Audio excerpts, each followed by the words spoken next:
আসসালামু আলাইকুম এভরিওয়ান, আমি সাইদুল। আজকে আমরা আলোচনা করব স্ট্রিং নিয়ে। তো প্রথমে আমরা আমাদের লেকচার আউটলাইনটা দেখে নেই। আমরা আলোচনা করব 6টি টপিক নিয়ে। ফার্স্টে introduction to string, then implicit versus explicit construction, string methods, string equality, string is immutable, demonstration of string class. তো আমরা প্রত্যেকটা ব্যাপার প্রত্যেকটা টপিক থিওরিটিক্যালি দেখব, তারপর আমরা কোড এক্সাম্পলের মাধ্যমে বোঝার চেষ্টা করব যে এগুলা কিভাবে কাজ করে। তো ফার্স্টে জেনে নেই স্ট্রিং কি। String which are widely used in Java programming are sequence of characters. তো স্ট্রিং হলো বেসিক্যালি সিকোয়েন্স অফ ক্যারেক্টার। এখানে আমরা দেখতে পাচ্ছি ইন্ট্রোডাকশন একটা ওয়ার্ড, যেখানে আই অ্যান্ড টি আর সবগুলো হলো ভিন্ন ভিন্ন ক্যারেক্টার। এই ক্যারেক্টারগুলো একটা সিকোয়েন্স অনুযায়ী সাজানো আছে, যার জন্য আমরা বলতে পারি ইন্ট্রোডাকশন একটা সিকোয়েন্স অফ ক্যারেক্টার বা string. In the Java programming language strings are objects, মানে আমাদের স্ট্রিং গুলা অবজেক্ট হিসেবে ডিক্লেয়ার করতে হবে জাভা প্রোগ্রামিং ল্যাঙ্গুয়েজে। String objects are handled specially by the compiler. তো আমাদের কম্পাইলারের মাধ্যমে স্ট্রিং অ্যারে গুলা হ্যান্ডেল করা হয়। String is the only class which has implicit instantiation. তো string এর implicit instantiation সম্ভব। String class is defined in Java Lang package. Java Lang হলো একটা প্যাকেজ যার মধ্যে string নামের একটা ক্লাস আছে। সেই string ক্লাসের মধ্যে অনেকগুলো মেথড আছে যেগুলো আমরা ইউজ করতে পারবো যদি আমরা Java Lang প্যাকেজটা ইম্পোর্ট করি আমাদের কোডের প্রথমেই। String are immutable. The value of a string object can never be changed. মানে আমাদের স্ট্রিং এর ভ্যালু কোনোদিন চেঞ্জ করতে পারবো না, কখনো চেঞ্জ করতে পারবো না রান টাইমে। সেটা চেঞ্জ করার আলাদা টেকনিক আছে। আমরা স্ট্রিং বাফার এবং স্ট্রিং বিল্ডার ইউজ করে সেটা চেঞ্জ করতে পারবো। স্ট্রিং বাফার এবং স্ট্রিং বিল্ডার হলো মিউটেবল, কিন্তু স্ট্রিং হলো ইমিউটেবল।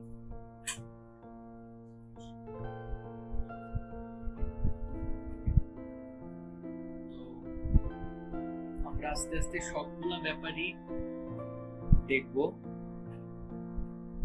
প্রথমে আমরা প্র্যাকটিক্যালি যাওয়ার আগে থিওরিটিক্যালি জেনে নিব প্রত্যেকটা ব্যাপার।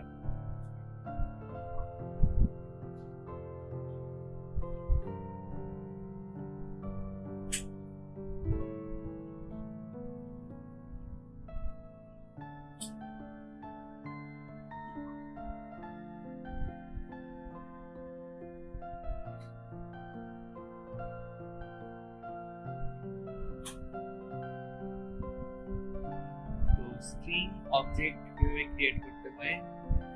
In Java object R created using new keyword. আমাদের জাভাতে নিউ কিওয়ার্ডের মাধ্যমে একটা অবজেক্ট ক্রিয়েট করতে হয় বা মেমরি ইনিশিয়ালাইজেশন করতে হয়। So we can create object by using new keyword and a constructor. আমরা চাইলে স্ট্রিং এর অবজেক্টের জন্য একটা কনস্ট্রাক্টরের মাধ্যমে ভ্যালু অ্যাসাইন করতে পারি বা ভ্যালু পাস করতে পারি। নিউ কিওয়ার্ডের মাধ্যমে তার জন্য মেমরিতে স্পেস অ্যাসাইন করতে পারি। তারপরে আমরা চাইলে ইমপ্লিসিটলি অবজেক্ট ক্রিয়েট করতে পারি। যেমন আমরা নরমালি আগে কি করতাম, ইন্টিজারের জন্য integer a is equal to 10 এভাবে ইমপ্লিসিটলি ভ্যালু অ্যাসাইন করতাম। এখানে আমরা স্ট্রিং এর জন্য ভেরিয়েবলের মতো ইমপ্লিসিটলি ভ্যালু অ্যাসাইন করতে পারবো। String can also be created using plus operator. The plus operator when applied to the string mean concatenation. তো আমরা যখন স্ট্রিং এর সাথে প্লাস অপারেটরের মাধ্যমে কিছু দিব, তখন কনক্যাটিনেট হবে, যার মানে একটার সাথে আরেকটা যুক্ত হবে। সাপোজ এখানে আমরা দেখতে পাচ্ছি ইন্টিজার এজ ইকুয়াল টু 20, তো আমরা একটা স্ট্রিং ইমপ্লিসিটলি ডিক্লেয়ার করেছি, message is equal to I am, double কোটের ভিতরে I am plus age plus years old. এখানে এজটা আই এম আর ইয়ার ওল্ড দুইটা স্ট্রিং এর সাথে যুক্ত হচ্ছে, যার কারণে আউটপুট আসবে আই এম 20 ইয়ার্স ওল্ড। আমরা যখন কোডিং এ যাব তখন সবকিছুই দেখতে পারবো প্র্যাকটিক্যালি। এখন আমরা জাস্ট খালি ধারণা নিয়ে রাখি যে এটা কিভাবে কাজ করে। তারপর আমরা এখন এখানে দেখতে পাচ্ছি যে as of we know, string can be constructed by either directly assigning a string literal to a string reference just like a primitive, to via the new operator and constructor like any other classes. এখানে same কথা বলছে যে আমরা চাইলে implicitly declare করতে পারি normal primitive ভেরিয়েবলের মতো, আবার চাইলে অবজেক্টের মতো ডিক্লেয়ার করতে পারি নিউ কিওয়ার্ডের মাধ্যমে। ডিফারেন্সটা আমরা দুইটা ছবির মাধ্যমে দেখব।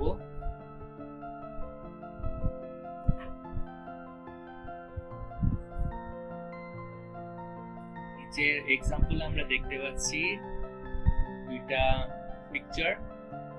ফার্স্ট পিকচারে দেখতে পাচ্ছি যে আমরা 5টা স্ট্রিং ডিক্লেয়ার করেছি, ফার্স্টের দুইটা ইমপ্লিসিটলি, তারপরে থার্ডটার মধ্যে S3 এর মধ্যে S1 এর ভ্যালুটা সেভ করা হয়েছে, তারপরে S4 এবং S5 এর মধ্যে অবজেক্টের মতো আমরা এক্সপ্লিসিটলি মেমরি ইনিশিয়ালাইজেশন করে স্ট্রিং ডিক্লেয়ার করছি।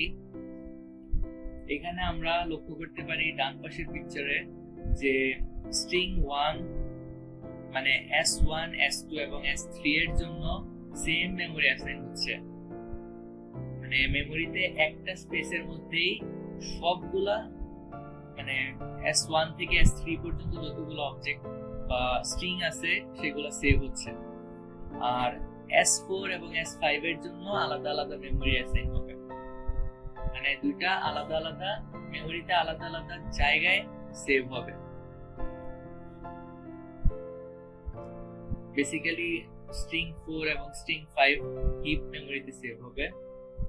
এখন স্ট্রিং যে মেথডটা মানে আমাদের স্ট্রিং যে ক্লাসটা, স্ট্রিং ক্লাসের আন্ডারে অনেকগুলা মেথড আছে।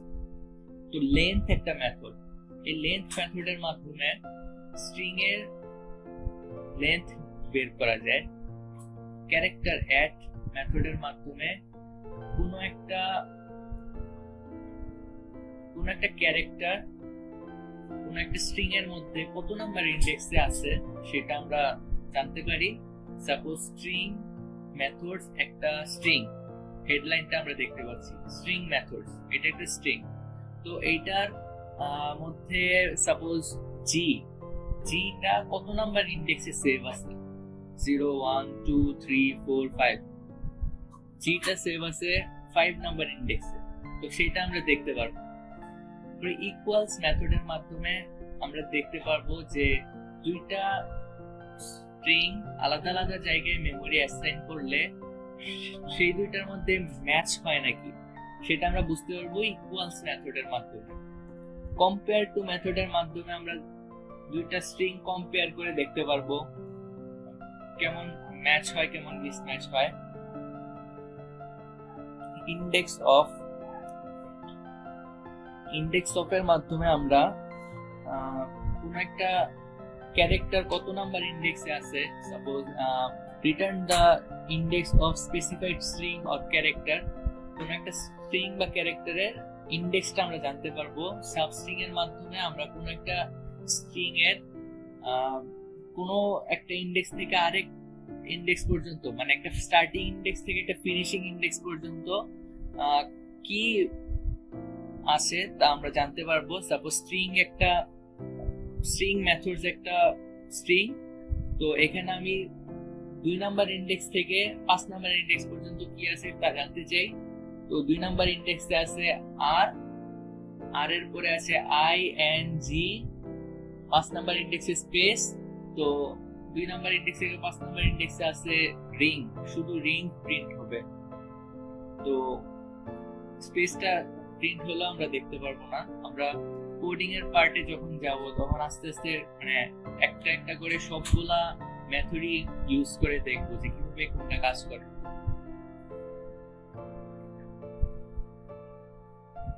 তো আমরা থিওরিটিক্যালি ধারণা রাখি যে কোনটা কিভাবে মানে কোনটা কি কাজ করে। এখানে আমরা আরেকটা মেথড শিখবো, আরো দুইটা মেথড, যে to upper case to lower case. To upper case দিয়ে আমরা চাইলে একটা স্ট্রিং কে আপার কেসে নিতে পারি, টু লোয়ার কেস দিয়ে আমরা লোয়ার কেসে নিতে পারি। তো স্ট্রিং ইকুয়ালিটি, আমরা যদি ইকুয়াল ইকুয়াল অপারেটরটা ইউজ করি তাইলে আমরা যদি মানে বেসিক্যালি আমরা যদি ইমপ্লিসিটলি কোনো একটা স্ট্রিং মানে কোনো দুইটা স্ট্রিং ডিফাইন করি তাইলে আমরা ইকুয়াল ইকুয়াল অপারেটরের মাধ্যমে সেটা ম্যাচ করে নাকি সেটা বুঝতে পারবো। কিন্তু এক্সপ্লিসিটলি মেমরি যদি অ্যাসাইন হয়, মানে সাপোজ এক্সপ্লিসিটলি ডিক্লেয়ার করলে দুইটা তো সেম মেমরিতে সেভ হবে না, দুইটা আলাদা আলাদা মেমরিতে সেভ হবে। মানে একটা মেমরি দুইটা আলাদা আলাদা স্পেস অ্যাসাইন হবে, যার জন্য ইকুয়াল ইকুয়াল তখন কাজ করবে না। তখন আমাদের ইকুয়ালস মেথডটা ইউজ করতে হবে। যেমন নিচের এক্সাম্পলের মাধ্যমে আমরা দেখতে পাচ্ছি যে name1 এবং name2, বাম পাশের পিকচারটাতে name1 এবং name2 দুইটা এক্সপ্লিসিটলি ডিক্লেয়ার করেছি। তো এক্সপ্লিসিটলি ডিক্লেয়ার করার কারণে আমরা ইকুয়াল ইকুয়ালের মাধ্যমে বুঝতে পারছি যে এটা ইকুয়াল নাকি। কিন্তু ডান পাশের এক্সাম্পলে আমরা দেখতে পাচ্ছি যে দুইটার জন্য নিউ কিওয়ার্ডের মাধ্যমে মেমরি অ্যাসাইন করেছি এক্সপ্লিসিটলি, যেটা আলাদা আলাদা মেমরি ক্রিয়েট করেছে, যার জন্য আমরা ইকুয়াল ইকুয়ালের মাধ্যমে বুঝতে পারছি না কিভাবে কাজ করে। তো ইকুয়ালস মেথডের মাধ্যমে আমরা কারেক্ট রেজাল্টটা পাবো।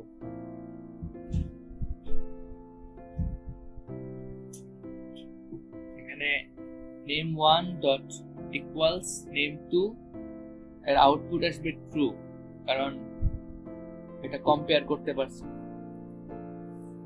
স্ট্রিং আসলে ইমিউটেবল, কারণ আমরা রান টাইমে চাইলে স্ট্রিং চেঞ্জ করতে পারি না। স্ট্রিং যদি আমাদের চেঞ্জ করতে হয় তাহলে কি করতে হবে, আমাদের স্ট্রিং বাফার নামের একটা মেথড আছে, স্ট্রিং বিল্ডার নামের আরেকটা মেথড আছে। তো স্ট্রিং বাফার আর স্ট্রিং বিল্ডার হলো স্ট্রিং ক্লাসের দুইটা method. String buffer, string builder mutable, এই দুইটা মেথড ইউজ করে আমরা চাইলে পরবর্তী স্ট্রিংটাকে আপডেট করতে পারি বা চেঞ্জ করতে পারি। তো থিওরিটিক্যাল পার্ট এতটুকুই। এখন আমরা প্র্যাকটিক্যাল এক্সাম্পলের মাধ্যমে জানার চেষ্টা করব, তাতে আমাদের ধারণাটা আরো ক্লিয়ার হবে। এখন আমরা স্ট্রিং অপারেশনগুলো প্র্যাকটিক্যালি দেখব। আমরা একটা ফাইল ক্রিয়েট করে নেই স্ট্রিং ডেমো নামের। তো ফাইলটা ক্রিয়েট হয়ে গেলে আমরা একটা ক্লাস ক্রিয়েট করি স্ট্রিং ডেমো নামের। তারপর ক্লাসের ভিতরে আমরা একটা মেইন মেথড ক্রিয়েট করব। তারপর আমরা একটা স্ট্রিং আগে ইনপুট করতে হবে, javalang ডট স্টার। javalang এর ভিতরে যতগুলা ক্লাস আছে সবগুলা আমরা এখানে ইনপুট করছি। তো স্ট্রিং s1 নামের আমরা একটা ভেরিয়েবল ক্রিয়েট করছি, সেখানে আমি হ্যালো জাভা নামের একটা স্ট্রিং সেভ করব, এটা একটা স্ট্রিং ভেরিয়েবল। তারপর s2 নামের আরেকটা স্ট্রিং ভেরিয়েবল ক্রিয়েট করছি।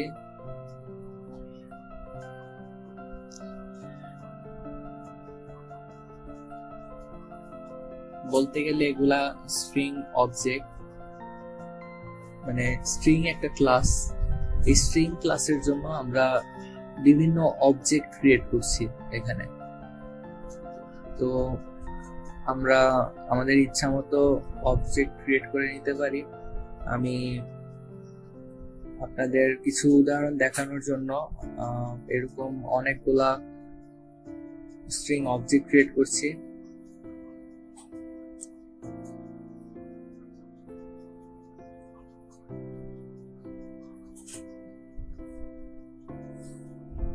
আমরা একে একে সবগুলা স্ট্রিং অপারেশন দেখব, মানে যেগুলা দরকারি ফান্ডামেন্টাল, যেগুলো আমাদের সবসময় কাজে লাগে।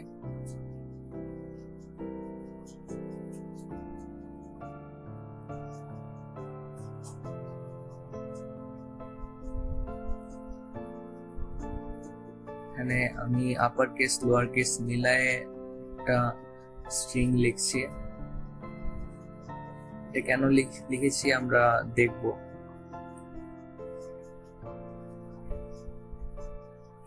তো এখন আমি চেক করব যে আমাদের s1 যেই স্ট্রিংটা আছে সেটা এমটি কিনা।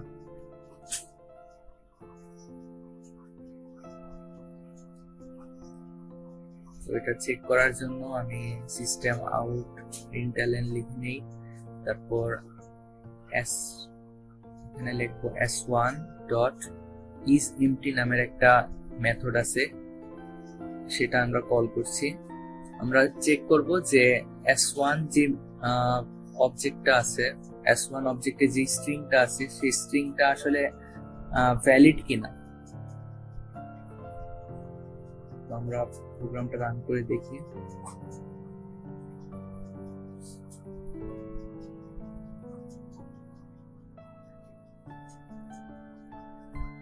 আমরা ফলস পাচ্ছি, কারণ এখানে দুইটা স্ট্রিং মিলে না।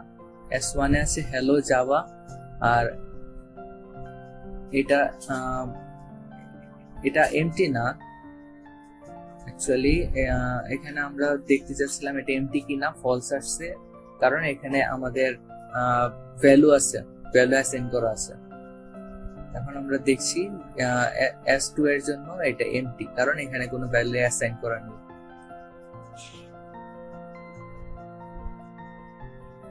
তো s1 লেন্থ, আমি s1 এর লেন্থটা দেখতে চাই যে s1 এর যে স্ট্রিংটা আছে সেই স্ট্রিংটার লেন্থ কত। তো আমরা লেন্থ পেয়ে গেছি। আমরা লেন্থ মেথডের মাধ্যমে লেন্থটা বের করে নিতে পারি। এগুলা প্রত্যেকটাই স্ট্রিং ক্লাসের এক একটা মেথড, যেটা আমরা ইম্পোর্ট করেছি। এখন s3 দিয়ে s3 এর মধ্যে এক নাম্বার পজিশন, মানে এক নাম্বার ইন্ডেক্সের মধ্যে কোন ক্যারেক্টারটা আছে সেটা আমরা দেখতে যাচ্ছি। এক নাম্বার ইন্ডেক্সে আছে ই, যে s3 এর এক নাম্বার ইন্ডেক্সে আছে ই, 0 নাম্বার ইন্ডেক্সে আছে h। এক নাম্বার ইন্ডেক্স বলতে 2 নাম্বার পজিশন বোঝায়, পজিশন 2।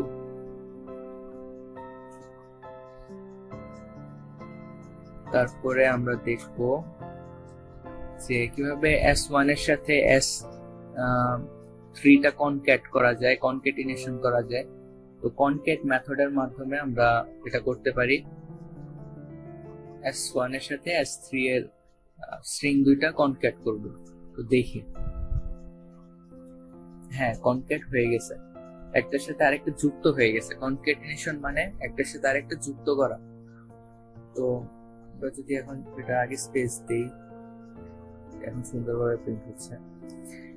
তারপর আমরা এখন দেখব যে কিভাবে s1 এবং s3 টা প্রিন্ট করে দেখব, s1 এবং s3।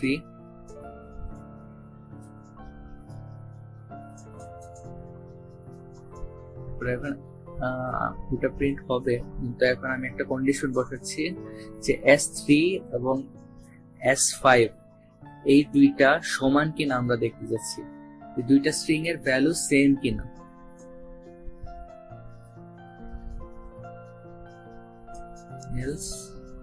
যদি সেম হয় তাহলে ইয়েস আউটপুট আসবে, যদি সেম না হয় তাহলে নো আউটপুট আসবে। এখানে একটা মজার ব্যাপার হলো, আপনারা আউটপুটটা দেখলে বুঝতে পারবেন। এখানে আমরা আউটপুটটা দেখি,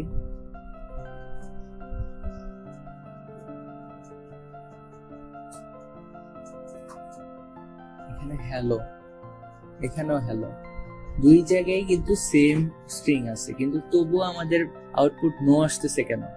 কারণ আমরা যখন দুইটার জন্য আলাদাভাবে মেমোরি অ্যাসাইন করছি, মানে আমরা দুইটার জন্য নিউ কিওয়ার্ডের মাধ্যমে আমরা আলাদাভাবে মেমোরি অ্যাসাইন করেছি, তাই এটা বুঝতেছে না যে আসলে এটা মানে দুইটা সেম কিনা। তার জন্য আমাদের আলাদা একটা মেথড ইউজ করতে হবে ইকুয়ালস নামে। তো s3 ডট ইকুয়ালস s5, তাহলে আমরা দেখতে পারবো যে আসলে এই দুইটা সেম কিনা। আলাদাভাবে মেমোরি অ্যাসাইন করার কারণে আমাদের এইভাবে করতে হচ্ছে, না হলে আমরা যদি মানে s1 এর ক্ষেত্রে যেভাবে করেছিলাম সেভাবে করলে নর্মালি আউটপুট আসতো ইয়েস। তো এখানে আমরা দেখতে পাচ্ছি আমরা ইয়েস আউটপুটটা পেয়ে গেছি।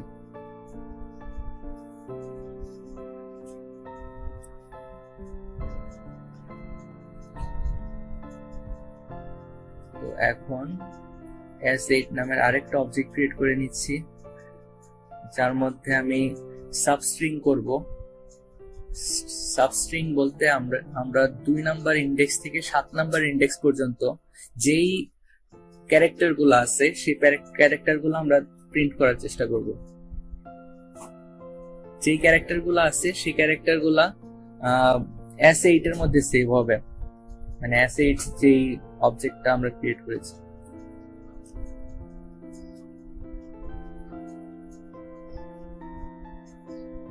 দেখি আউটপুটটা কি আসে। হ্যাঁ, LLO স্পেস J।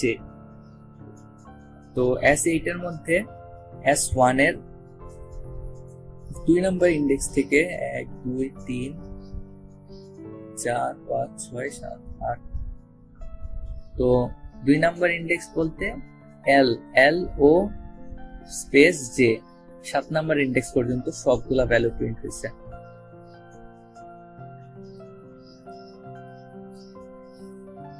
তারপর যদি আমি চাই s1 এর ভ্যালুটা আবার প্রিন্ট করতে, তাহলে আমরা দেখতে পারি যে আসলেই 2 নাম্বার ইন্ডেক্স থেকে 7 নাম্বার ইন্ডেক্স পর্যন্ত প্রিন্ট হয়েছে। s1 এর ভিতরে s1 না সরি s10 S1 এর ভিতরে আমাদের 3 নাম্বার ইন্ডেক্স থেকে 7 নাম্বার ইন্ডেক্স পর্যন্ত যে ভ্যালুগুলো আছে সেগুলো আমরা দেখতে চাই। তো LO স্পেস J, তো 3 নাম্বার ইন্ডেক্সে আছে সেকেন্ড যে Lটা সেটা, 3 নাম্বার ইন্ডেক্সে আছে LO স্পেস J।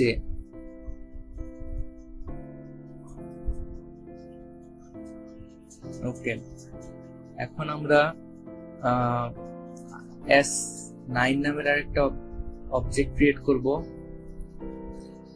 যেটার ভিতরে আমরা লোয়ার কেস S8 না S7 এর লোয়ার কেস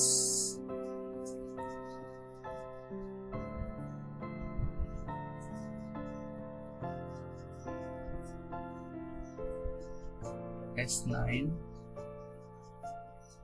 এবং S10 ডিক্লেয়ার করছি, আর এটার মধ্যে আপার কেস দিচ্ছি। আমরা লোয়ার কেস এবং আপার কেস ভ্যালুটা দেখতে যাচ্ছি, যে স্ট্রিংটা আমরা লোয়ার কেস এবং আপার কেস করতে যাচ্ছি। দেখি আউটপুট কি আসে।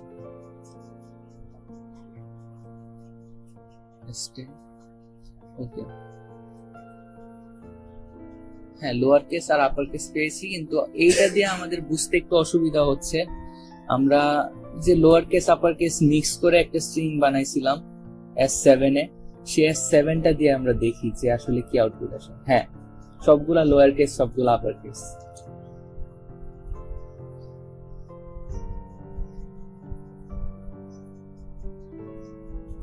আমরা দেখতে পাচ্ছি। তো এইভাবেই আমাদের স্ট্রিং এর অপারেশন গুলা করতে হয়। আশা করি আপনারা বুঝতে পেরেছেন। Thanks for watching. If you find it helpful, then hit the like button and share with your friends. subscribe this channel. Stay with the AOB solution.